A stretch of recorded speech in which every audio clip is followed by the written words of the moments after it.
कहते कि आज के समय में मजबूत देश वही है जिसकी दूसरे देशों की बाजार पर पकड़ हो और उसके प्रोडक्ट दूसरे देशों के बाजार में वहाँ के प्रोडक्ट से ज्यादा बिक रहे हो। पहले ऐसा सिर्फ यूरोप के देश कर पाते थे, फिर चाइना ने भी ये उपलब्धि हासिल कर ली और पिछले 10-12 सालों में इंडिया भी इतनी तेजी से ग्रो हुआ है कि हमारे प्रोडक्ट भी दूसरे देशों की बाजार में सबसे ज्यादा बिक रहे हैं। लेकिन कौन से हैं वो ब्रांड्स? आइए जानते हैं उन ब्रांड्स के बारे में जो दुनिया में कर रहे हैं भारत का नाम। Number 8, Raymond. साल 1925 में रेमंड की स्थापना हुई थी और उसके बाद से ही ये इंडिया के लोगों का पसंदीदा कपड़ों का ब्रांड बना हुआ है और अब हाल ही में ये सिर्फ इंडिया में ही नहीं बल्कि पूरी दुनिया में पसंद किया जाता है। मुंबई के थाने में अपनी पहली ब्रांच खोलने वाला रेमंड भारत की आजादी के बाद पहली बार ग्लोबल मार्केट में पहुंचा और वहां से रेमंड को जो बूस्ट मिला वो कमाल का था। मौजूदा समय में रेमंड 55 से ज्यादा देशों में खरीदा जाता है और इसके ग्लोबल कस्टमर में भारत के बाद दूसरे नंबर पर जापान और अमेरिका है। कनाडा में भी रेमंड की एक बड़ी कस्टमर ग्रुपिंग है और कनाडा में आपको सड़कों पर ही काफी सारे रेमंड के शोरूम मिल जाएंगे। रेमंड पूरी दुनिया में ट्रेड करता है और इसी कारण इसकी वैल्यू अभी बिलियन $। है। नंबर 7, पार्ले-जी। 19वीं सदी में इंडिया में जो एक पेय काफी ज्यादा प्रसिद्ध हो गया था वो था चाय और चाय के साथ अक्सर अंग्रेजी बेकर्स की कुकीज खाई जाती थी। इससे न चाहते हुए भी इंडिया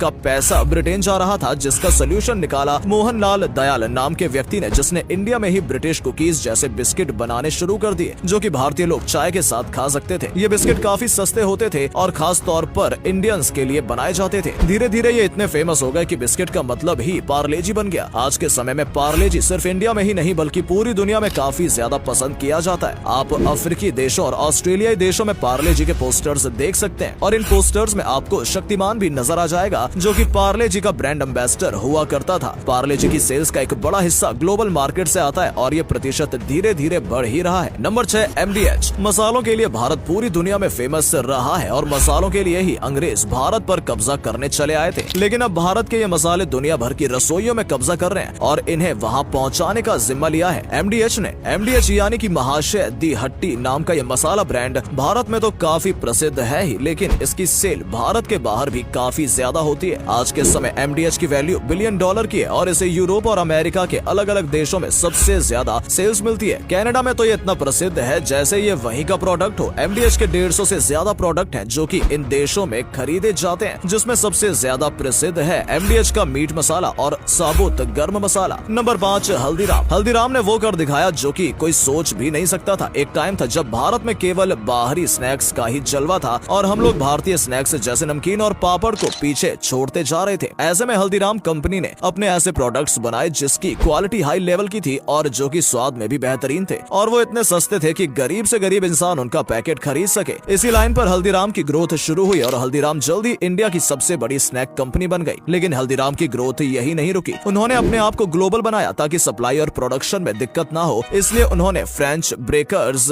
ब्रियोची डोरी से भी हाथ मिला लिया। आपकी जानकारी के लिए बता दें कि ये दुनिया की दूसरी सबसे बड़ी बेकरी की चेन है। आज के समय में हल्दीराम एक ग्लोबल ब्रांड है और इसे सबसे ज्यादा अमेरिका में खरीदा जाता है। वहाँ हल्दीराम के रेस्टोरेंट भी खुल गए हैं और हल्दीराम की नमकीन को विदेशी लोग काफी पसंद कर रहे हैं। इन्हीं सब के कारण हल्दीराम मौजूदा समय में बिलियन $। की कंपनी है। Number 4, Airtel. एयरटेल का पूरा नाम भारतीय एयरटेल लिमिटेड है। आपको याद होगा जियो के आने से पहले एयरटेल भारतीय लोगों की पहली पसंद हुआ करता था। जियो के आने के बाद मार्केट डाउन हुआ और जियो नंबर 1 पर आ गया, लेकिन एयरटेल अभी भी नंबर 2 पर है। इंडिया में एयरटेल नंबर 2 पर है लेकिन पूरी दुनिया में ये नंबर 4 पर है। पूरी दुनिया में एयरटेल के 50 करोड़ से ज्यादा उपभोक्ता मौजूद हैं और ये सिर्फ इंडिया में ही नहीं बल्कि 18 और देशों में यूज किया जाता है। भारत में नंबर 1 पर मौजूद जियो 100 से अधिक देशों में मौजूद है, लेकिन वो अभी भी एयरटेल जितने बड़े कस्टमर बेस को नहीं उठा पाया है। एयरटेल की टोटल कमाई की बात करें तो इसकी वैल्यू 52 बिलियन $, यानी कि तकरीबन 4,16,413 करोड़ रुपए की है। इसके रेवेन्यू का एक बड़ा हिस्सा ग्लोबल मार्केट से आता है। नंबर 3, अमूल। 1946 में बना अमूल इंडिया का अपना दूध का ब्रांड है और अब सिर्फ अमूल दूध तक ही सीमित नहीं है, इसने पूरे डेयरी मार्केट को अपने कब्जे में कर रखा है। अमूल का सिर्फ एक साल का रेवेन्यू $6.5 बिलियन